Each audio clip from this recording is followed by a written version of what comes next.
Assalamu alaikum, dear students and viewers. Welcome back to Ing with Professor Shahzad Tabassum. Shahzad is here. Dear students and viewers, please subscribe my YouTube channel to get many more videos. As you know, we were going through lesson number 3, Dark River and Golden Night by Ray Bradbury. Let's go to the text of the lesson. They weren't they? Harry ने Sam से पूछा कि तुम्हारी आंखों का रंग तो grey हुआ करता था.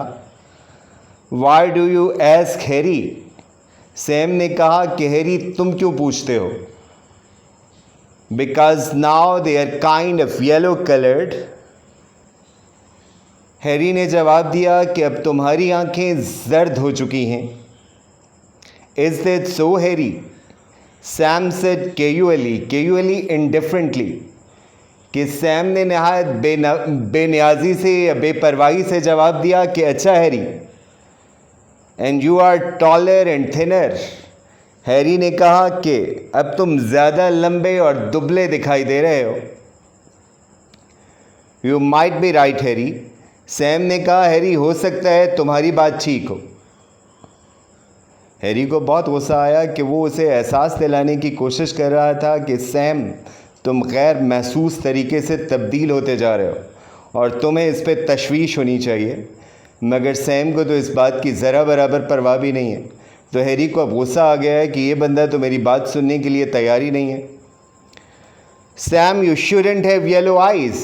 उसने जल के कहा कि सैम तुम्हारी आंखों का रंग जर्द नहीं होना चाहिए. Harry, what color of eyes have you got? Sam said. Sam ने कहा हैरी क्या तुमने अपनी आंखों का रंग देखा है? My eyes, मेरी आंखें, they are blue of course. Harry ने कहा कि मेरी आंखों का रंग तो नीला है. Here you are, Harry. उसने कहा हैरी ज़रा सब्र करो, hang on. Sam handed him a pocket mirror, hand to give. उसने उसे एक छोटा आईना पकड़ाया. मिरर कहते हैं लुकिंग ग्लास को, आईने को. Take a look at yourself. और कहा कि ज़रा खुद पे एक नज़र डालो या निगाह डालो. Now let's go to the next slide. Mister Bittering hesitated. Hesitate कहते हैं टू रिलक्टेट, हिचकचाना. कि मिस्टर बिटरिंग पहले तो हिचकचाया and then raise the mirror to his face. और फिर आईने में अपनी शक्ल देखने लगा. There were little very dim flex.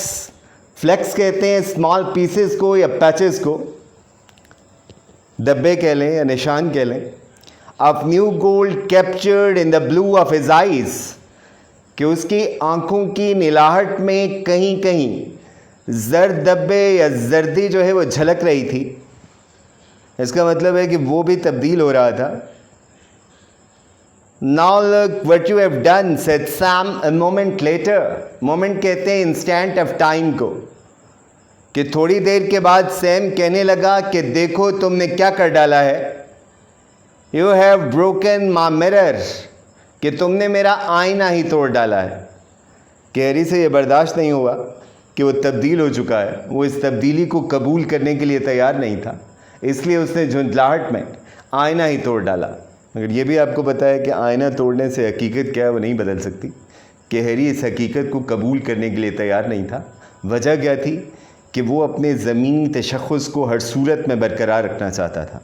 तो एक तरफ सैम था जिसके लिए ये फ़िज़िकल चेंजेस जो हैं वो बिल्कुल मानी नहीं रखती थी, क्योंकि वो अपनी नई शनाख्त को कबूल करने के लिए हमा वक्त तैयार था. तो बात यहाँ पर आइडेंटिटी की हो रही है. तो मुसन्निफ़ यही कहता है कि आइडेंटिटी क्या है वो फ़िक्स नहीं है. आइडेंटिटी क्या है वो चेंज हो सकती है. मगर मसला ये है कि हम समझते हैं कि जो आइडेंटिटी का नोशन है ये फ़िक्स्ड है, और इसलिए हम सारी उम्र जो है अपनी शनाख्त के पीछे मरमटने के लिए तैयार रहते हैं. Harry Bittering moved into the metal shop. कि वो उस वर्कशॉप में शिफ्ट हो गया.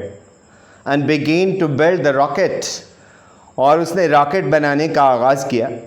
Men stood in the open door and talked and joked without raising their voices.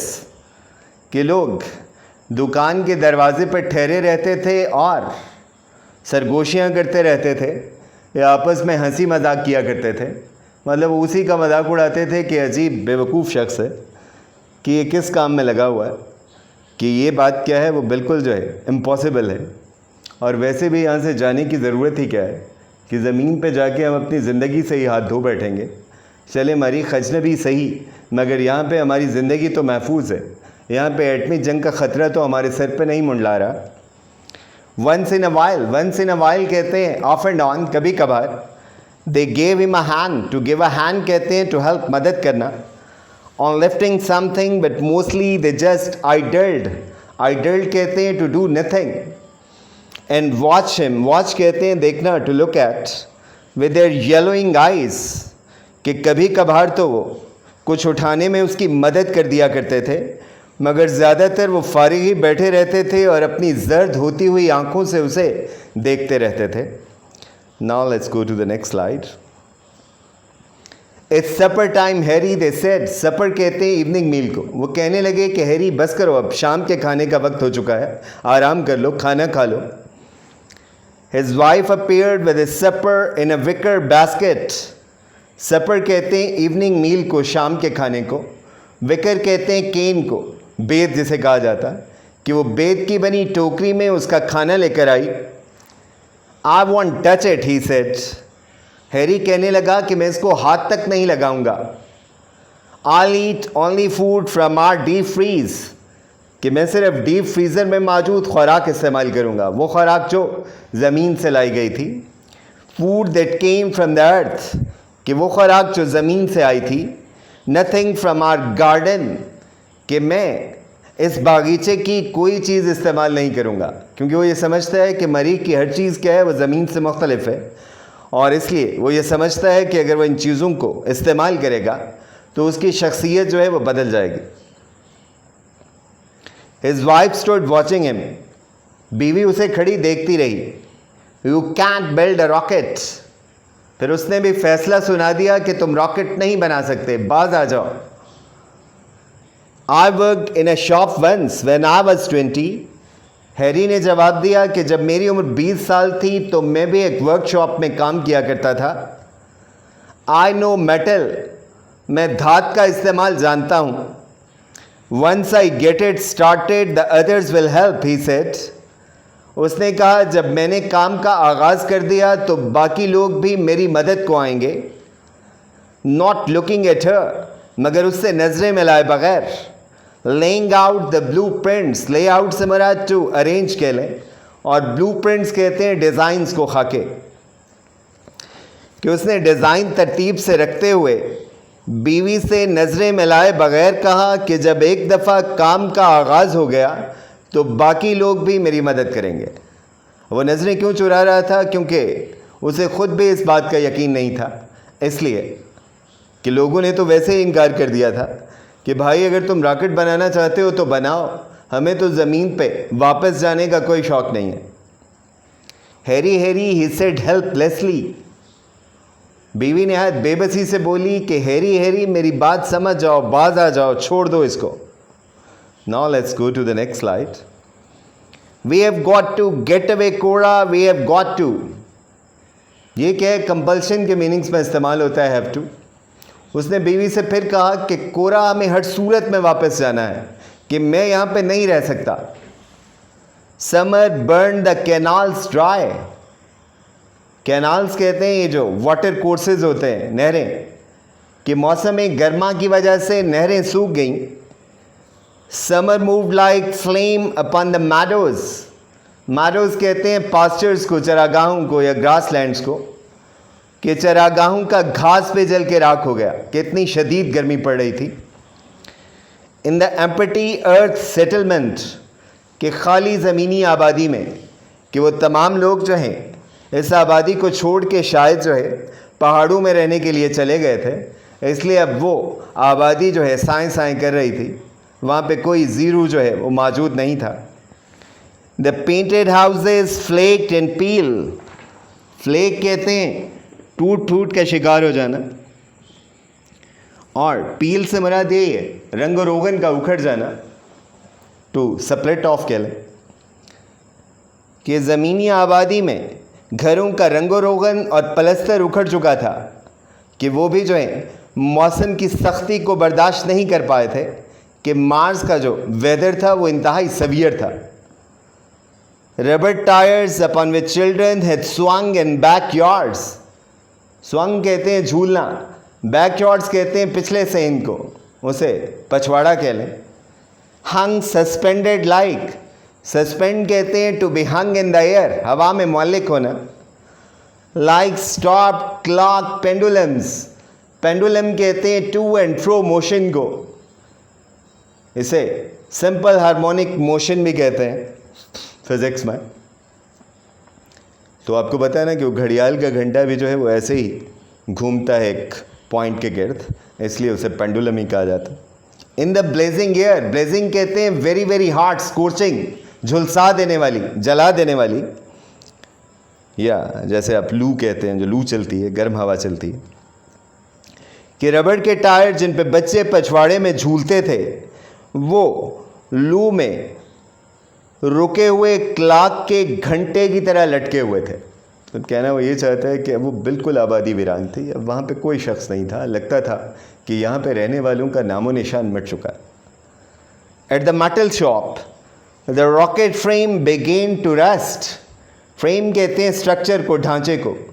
Rust से मुराद क्या है? ये जो नमी की वजह से जंग लग जाता है चीज़ों को, उसे हम रस्ट कहते हैं। कि धाती दुकान में रॉकेट का जंग आलूद ढांचा पड़ा था या साल खुर्दा ढांचा पड़ा था। मतलब राइटर में ये बताना चाहता है कि बहुत सा वक्त गुजर गया था, शायद हैरी भी जो है अपने इस प्रोजेक्ट से बाज आ गया था और उसने रॉकेट बनाने का मंसूबा छोड़ दिया था, तर्क कर दिया था। In the quite autumn, quite कहते हैं पीसफुल को, पुरसकून को, और ऑटम कहते हैं मौसम ख़ज़ां को। Mister Bittering stood very dark now, very golden eyed upon the slope, slope कहते हैं इंक्लाइन को, ढलवान को। अबव इज विला, विला कहते हैं एक्सपेंसिव लुकिंग हाउस को, आलीशान घर को। अब आपको पता है ना इसे विला कहा जा रहा है, तो कहानी के शुरू में वो इसे क्या कहता था कि ये रिमेन्स हैं, खंडरात हैं। तो वही खंडरात, क्योंकि उसके सोचने का अंदाज़ तब्दील हो गया। पहले तो वो एक लम्हा वहाँ पे नहीं रुकना चाहता था, उसे हर लम्हा यही धड़का लगा रहता था कि वो मिट जाएगा, ख़त्म हो जाएगा, उसका तशख़्ख़ुस जो है वो मिट जाएगा। अब वो उसे विला कह रहा है, इसका मतलब है कि चीज़ें तो वही हैं, सिर्फ उसके सोचने का अंदाज़ तब्दील हो गया है। और यही पॉइंट मुसन्निफ़ जो है वो आपको समझाना चाहता है कि चीज़ें कुछ नहीं होती इटसेल्फ। आपका ये जो पॉइंट ऑफ व्यू है, ये जो है उन्हें अहमियत कह लें या कोई सिंबल कह लें, असाइन करता है कि उनसे हम अंदाज़ा लगाते हैं कि ये चीज़ क्या है। कि पुरसकून मौसम ख़ज़ां में अपने आलीशान घर के ऊपर मौजूद ढलवान पे खड़ा वादी की तरफ देखता हुआ मिस्टर बिटरिंग अब इंतहाई स्याह पड़ चुका था और उसकी आंखें अब सुनहरी हो चुकी थी। It's time to go back said Cora, Cora कहने लगी कि आओ वापस चलते हैं। कि शायद वो उस मौसम की शिद्दत से बचने के लिए आए थे, तो उसने कहा कि अब मौसम जो है वो मुतदिल हो गया, तो हम वापस चलते हैं ज़मीनी आबादी की तरफ। Yes but we are not going, he said quietly, उसने बड़े सुकून से कहा कि हाँ हम तो नहीं जाते, कि चलना तो चाहिए मगर मेरा जाने का कोई इरादा नहीं है। There is nothing any more, कि अब तो कुछ बाकी नहीं बचा। योर बुक्स, शी सेड, उसने कहा तुम्हारी किताबें, योर फाइन क्लोथ्स, तुम्हारे वो अच्छे अच्छे कपड़े। Now let's call it a day. Thanks a bunch, see you later. Allah Hafiz, stay safe and stay blessed.